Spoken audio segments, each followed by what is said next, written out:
ಎಲ್ಲರಿಗೆ ನಮಸ್ಕಾರ. ಯಾವುದೇ ಆಗಲಿ ಪೂರ್ತಿ ಕೇಳಿದರೆ ಮಾತ್ರ ಅರ್ಥವಾಗುತ್ತೆ. ನಡು ಮಧ್ಯದಲ್ಲಿ ಕೇಳಿ ಏನೇನೋ ತಿಳ್ಕೊಂಡ್ರೆ ಅದು ಅರ್ಥವಾಗುವುದಿಲ್ಲ. ಯಾವುದೇ ಆಗಲಿ ಒಂದು ಸರಿ ನಾವು ಕೇಳೋಕ್ಕೆ ನಿಂತ ಮೇಲೆ ಪೂರ್ತಿಯಾಗಿ ಕೇಳಿದರೆ ಅದು ಅರ್ಥವಾಗುತ್ತೆ. ಯಾಕಪ್ಪ ಅಂತಂದರೆ ಯಾವುದೂ ಮಧ್ಯದಲ್ಲಿ ಅರ್ಥವಾಗುವುದಿಲ್ಲ. ಈ ಸ್ಟೋರಿ ಒಂದು ಚೆನ್ನಾಗಿ ಅರ್ಥ ಇದೆ. ಅದು ಪೂರ್ತಿ ಕೇಳಿದವರಿಗೆ ಮಾತ್ರ ಅರ್ಥವಾಗುತ್ತೆ. ಆ್ಯಂಡ್ ನನ್ನ ಈ ಚಾನಲ್ ಫಾಲೋ ಆಗ್ತಿರೋ ಪ್ರತಿಯೊಬ್ಬರಿಗೆ ತುಂಬ ಥ್ಯಾಂಕ್ ಯು ಸೋ ಮಚ್. ತಮ್ಮ ಹೆಂಡತಿಗೆ ಯಾಕಾಗಿ ಮೋಸ ಮಾಡಿದ್ರು ಅನ್ನೋದನ್ನು ಬಿಚ್ಚಿಟ್ಟಿದ್ದಾರೆ ಈ ಗಂಡಂದಿರು. ಸರಿ, ನೋಡೋಣ. ತಾವು ತಮ್ಮ ಪತ್ನಿಗೆ ಮೋಸ ಮಾಡಿ ಬೇರೆ ಮಹಿಳೆಯರ ಸಹವಾಸ ಮಾಡಿರುವುದಕ್ಕೆ ಕಾರಣಗಳು ಬಿಚ್ಚಿಟ್ಟಿದ್ದಾರೆ ಈ ಕೆಲವು ಗಂಡಂದಿರು. ಪತಿ ಪತ್ನಿಯ ಸಂಬಂಧದಲ್ಲಿ ಸಣ್ಣ ಪುಟ್ಟ ಜಗಳಗಳು ಸಾಮಾನ್ಯ. ಆದರೆ ಕೆಲವೊಂದು ಸಂಬಂಧಗಳಲ್ಲಿ ಗಂಡ ಹೆಂಡತಿಗೆ ಅಥವಾ ಹೆಂಡತಿಗೆ ಗಂಡನಿಗೆ ಮೋಸ ಮಾಡಿರುತ್ತಾರೆ. ಅಂದರೆ ವಿವಾಹಿತರ ಸಂಬಂಧವನ್ನು ಇಟ್ಟುಕೊಳ್ಳುತ್ತಾರೆ. ಸಣ್ಣ ಪುಟ್ಟ ತಪ್ಪುಗಳನ್ನಾದರೂ ಸಹಿಸಬಹುದು, ಆದರೆ ವಿವಾಹಿತರ ಸಂಬಂಧ ನಿಮ್ಮ ಸಂಬಂಧವನ್ನು ವಿಚ್ಛೇದನಕ್ಕಾಗಿ ತಂದು ನಿಲ್ಲಿಸುತ್ತದೆ. ಇಲ್ಲಿ ತಾವು ತಮ್ಮ ಪತ್ನಿಗೆ ಯಾವ ಕಾರಣಕ್ಕಾಗಿ ಮೋಸ ಮಾಡಿದೆ ಎನ್ನುವುದನ್ನು ಬಿಚ್ಚಿಟ್ಟಿದ್ದಾರೆ ಕೆಲವು ಗಂಡಂದಿರು. ಆಕೆ ನನಗಿಂತ ಉಡುಗೊರೆಗಳನ್ನು ಬಯಸುತ್ತಿದ್ದಾಳೆ. ನಾನು ನನ್ನ ಪತ್ನಿಯಲ್ಲಿ ಕೆಲವು ಕೊರತೆಯನ್ನು ಕೂಡಿಕೊಂಡೆ. ಅದನೆಂದರೆ ಆಕೆ ಯಾವಾಗಲೂ ಬೆಲೆ ಬಾಳುವ ವಸ್ತುವನ್ನೇ ಇಷ್ಟಪಡುತ್ತಿದ್ದಳು. ಒಮ್ಮೆ ನಾವು ರಿಸೆಪ್ಷನ್ಸಿಗೆ ಶಾಪಿಂಗ್ ಹೋದಾಗ ಆಕೆ ಒಂದು ಸೀರೆಯನ್ನು ಇಷ್ಟಪಟ್ಟಳು. ನಾನು ಅದನ್ನು ಖರೀದಿಸಿ ಬಿಲ್ ಕೌಂಟರಿಗೆ ಹೋದಾಗ ತಿಳಿಯಿತು ಅದರ ಬೆಲೆ 15,000 ರೂಪಾಯಿ ಎಂದು. ಆದರೂ ಆಕೆಯ ಖುಷಿಗಾಗಿ ಖರೀದಿಸಿದೆ.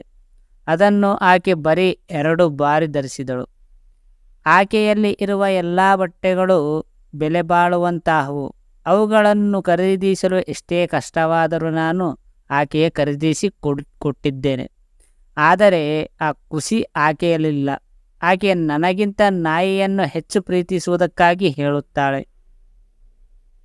ನನ್ನ ಜೊತೆ ಮದುವೆಯಾಗಿ ಆಕೆಯ ಜೀವನ ಹಾಳಾಯಿತು ಎನ್ನುತ್ತಾಳೆ. ಇದೆಲ್ಲವೂ ನನ್ನನ್ನು ನಿರಾಶೆಯಾಗಿಸಿದೆ. ಹೀಗಿರುವಾಗ ಒಮ್ಮೆ ಕಚೇರಿಯ ಪಾರ್ಟಿಯಲ್ಲಿ ನನ್ನ ಜೂನಿಯರನ್ನು ಭೇಟಿಯಾದೆ. ಅಲ್ಲಿಂದ ಎಲ್ಲವೂ ಬದಲಾಯಿತು. ಮದುವೆಯ ಮುಂಚಿನ ಸಂಬಂಧವನ್ನು ಮರೆಮಾಚಿದ್ದಳು. ನಮ್ಮದು ಅರೇಂಜ್ ಮ್ಯಾರೇಜ್. ಮದುವೆ 3 ವಾರದ ನಂತರ ಆಕೆಯ ಹಿಂದಿನ ಸಂಬಂಧದ ಬಗ್ಗೆ ನನಗೆ ತಿಳಿಯಿತು. ಅವಳು ಇನ್ನೂ ಆ ಮನುಷ್ಯನನ್ನು ಪ್ರೀತಿಸುತ್ತಿದ್ದಳು. ನಮ್ಮ ಕುಟುಂಬದಲ್ಲಿ ವಿಚ್ಛೇದನ ಸಾಧ್ಯವಿಲ್ಲದ ಕಾರಣ ನಾನು ಬೇರೆಡೆ ಪ್ರೀತಿಯನ್ನು ಹುಡುಕಬೇಕಾಯಿತು. ನಾನು ಈಗ ಹಳೆಯ ಸ್ನೇಹಿತೆಯೊಂದಿಗೆ ವಿವಾಹಿತ ಸಂಬಂಧದಲ್ಲಿದ್ದೇನೆ. ಮೊದಲಿಗೆ ನಾನು ನನ್ನ ಹೆಂಡತಿಗೆ ಹೇಳಲು ಬಯಸಿದ್ದೆ, ಆದರೆ ಈಗ ನಾನು ಹೆದರುವುದಿಲ್ಲ. ಅವಳ ಪ್ರತಿಕ್ರಿಯೆ ಯಾವುದೇ ಆಗಿರಬಹುದು. ಹಾಗಾಗಿ ನಾನು ಈ ಜೀವನವನ್ನು ಅವಳಿಂದ ರಹಸ್ಯವಾಗಿಟ್ಟಿದ್ದೇನೆ ಮತ್ತು ನಾನು ನೆಮ್ಮದಿಯಿಂದ ಇದ್ದೇನೆ. ಆಕೆ ಮೂರ್ಖಳಂತೆ ವರ್ತಿಸುತ್ತಾಳೆ. ನಮ್ಮದು ಪ್ರೇಮ ವಿವಾಹ. ನಾವು 6-7 ತಿಂಗಳ ಕಾಲ ಡೇಟಿಂಗ್ ಮಾಡಿದ್ದೇವೆ. ನಂತರ ಮದುವೆಯ ನಿರ್ಧಾರವನ್ನು ತೆಗೆದುಕೊಂಡಿದ್ದೇವೆ. ನಾನು ಮೊದಲಿಗೆ ಆಕೆ ರಾಜಕೀಯ ಪುಸ್ತಕಗಳು ಮತ್ತು ಜಗತ್ತನ್ನು ಚರ್ಚಿಸುವ ಬುದ್ಧಿವಂತೆ ಮಹಿಳೆ ಎಂದು ಭಾವಿಸಿದ್ದೆ. ಆದರೆ ಅವಳ ಆಸಕ್ತಿಯೆಲ್ಲ ಬರೀ ಹೊರಟನಲ್ಲಷ್ಟೇ ಎಂದು ಅರ್ಥವಾಯಿತು. ನಾನು ಸಂಪೂರ್ಣವಾಗಿ ವಿಭಿನ್ನ ಮಹಿಳೆಯನ್ನು ಮದುವೆಯಾದಂತೆ ಭಾಸವಾಗುತ್ತಿದ್ದೆ. ಆಕೆಗೆ ಸಾಮಾನ್ಯ ಜ್ಞಾನದ ಕೊರತೆ ಇದೆ. ನಾನು ನನ್ನ ಕಚೇರಿಯಲ್ಲಿ ಬೇರೆ ಮಹಿಳೆಯನ್ನು ಭೇಟಿಯಾದೆ. ಅವಳು ಅರ್ಥಪೂರ್ಣವಾಗಿ ಮಾತನಾಡುತ್ತಾಳೆ ಮತ್ತು ನನ್ನ ವೈವಾಹಿಕ ಸ್ಥಿತಿಯ ಬಗ್ಗೆ ತಿಳಿದಿದ್ದಳು.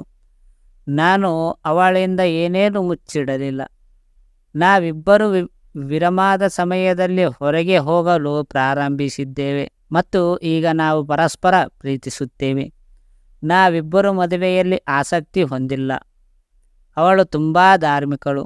ನನ್ನ ಹೆಂಡತಿ ನೋಡಲು ಸುಂದರವಾಗಿದ್ದಾಳೆ, ಹಾಗೆಯೇ ಬುದ್ಧಿವಂತೆ ಕೂಡ. ಆದರೆ ಆಕೆಗೆ ಗರ್ಭಪಾತದ ಧರ್ಮದ ಕಡೆಗೆ ವಾಲತೊಡಗಿದಳು. ಅವಳು ಅಲ್ಲಿ ತನ್ನ ಸಂತ್ವವನ್ನು ಕಂಡುಕೊಂಡವಳು. ನಾನು ಇದನ್ನೇ ಎಂಬುದನ್ನು ಮರೆತು ಬಿಟ್ಟಳು. ತಿಂಗಳುಗಟ್ಟಲೆ ಲೈಂಗಿಕತೆಯಿಂದ ದೂರವಿರುತ್ತಿದ್ದಳು.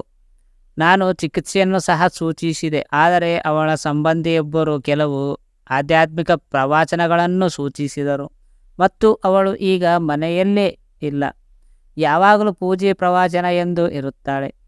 ಹಾಗಾಗಿ ನಾನು ಪ್ರೀತಿಯನ್ನು ಬೇರೆಡೆ ಹುಡುಕಲಾರಂಭಿಸಿದೆ. ನಾವು ನಮ್ಮ ಸಂಬಂಧವನ್ನು ಪುನರುಜ್ಜೀವನಗೊಳಿಸಿದ್ದೇವೆ ಮತ್ತು ನಾನು ಈಗ ಉತ್ತಮವಾಗಿದ್ದೇನೆ. ಈ ಸ್ಟೋರಿಯಲ್ಲಿ ನೀತಿ ಏನಂತಂದರೆ, ಯಾವುದೇ ಆಗಲಿ ಪ್ರೀತಿಯನ್ನು ದೂರ ಮಾಡ್ಕೋಬಾರದು.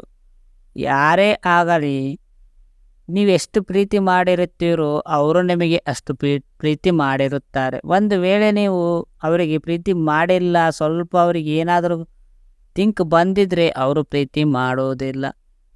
ಎಕ್ಸಾಂಪಲ್, ಒಂದು ನಾಯಿಗೆ ನೀವು ಸ್ವಲ್ಪ ದಿನ ಹಾಲು ಹಾಕಿದ್ರಿ, ಅದು ನಿನ್ನ ಮರೆಯುವುದಿಲ್ಲ. ನೀನು ಹೊಡೆದರೂ ಕೂಡ ಅದು ನಿಮ್ಮ ಮನೆಗೆ ಬರುತ್ತೆ, ನಿನ್ನ ಹತ್ರನೂ ಬರುತ್ತೆ. ಯಾವುದೇ ಆಗಲಿ ಅದಕ್ಕೆ ಒಂದು ಸ್ವಲ್ಪ ಪ್ರೀತಿ ಕೊಟ್ಟು ಕೈ ಬಿಟ್ಟು ನೋಡಿ. ಅದು ತಾನಾಗಿ ತಾನು ಬರುತ್ತಿದ್ದರೆ ಅದು ನಿನ್ನ ಮೇಲೆ ನಂಬಿಕೆ, ನಿಜವಾದ ಪ್ರೀತಿ ಅಂತ ಅರ್ಥ. ಒಂದು ವೇಳೆ ಸ್ಟಾರ್ಟಿಂಗ್ನಲ್ಲಿದ್ದಂಥ ಪ್ರೀತಿ ಸ್ವಲ್ಪ ಡೇಸ್ ಆಗಿದ ನಂತರ ಸ್ವಲ್ಪ ಕಡಿಮೆ ಆಯ್ತಂತಂದರೆ ಅದು ಮೊದಲಿನ ಥರ ಇಲ್ಲ ಅಂದ ಅರ್ಥ. ಯಾವಾಗಲೇ ಆಗಲಿ ಸ್ವಲ್ಪ ದಿನ ಸ್ಟಾರ್ಟಿಂಗ್ನಲ್ಲಿ ಕಟ್ಟಿ ಹಿಡ್ಕೊಂಡು ಆಮೇಲೆ ಬಿಟ್ಟು ಬಿಡಕ್ಕಲ್ಲ. ಅದರ ಮನಸ್ಸಿದ್ರೆ ಮಾತ್ರ ಅದು ನೀನು ಬೇಡ ಅಂದರೂ ಕೂಡ ಅದು ಎಲ್ಲಿಗೆ ಬರುತ್ತೆ, ಎಲ್ಲಿ ಆದರೆ ಅಲ್ಲಿ ಬರುತ್ತೆ. ಒಂದು ವೇಳೆ ಅದು ಮನಸ್ಸು ಇಲ್ಲ ಅಂತಂದರೆ ಅದು ಬರೋದಿಲ್ಲ. ಬಟ್ ನಾಟಕ ಮಾಡುತ್ತಾರೆ, ಸ್ವಲ್ಪ ಸ್ವಲ್ಪ ಬರುತ್ತಾರೆ ಅಷ್ಟೇ. ಇದರಲ್ಲಿ ನೀತಿ ನೀವು ಎಷ್ಟರ ಮಟ್ಟಿಗೆ ಅರ್ಥ ಮಾಡಿಕೊಡ್ತೀರೋ ಅನ್ನೋದು ನಿಮಗೆ ಬಿಟ್ಟಿದ್ದು. ಬಟ್ ಈ ಸ್ಟೋರಿ ಯಾರು ಈ ವಿಡಿಯೋ ಪೂರ್ತಿ ಕೇಳಿರುತ್ತಾರೋ ಅವರಿಗೆ ನನ್ನ ಮನಸ್ಸಿನಿಂದ ತುಂಬ thank you so much. Thank you.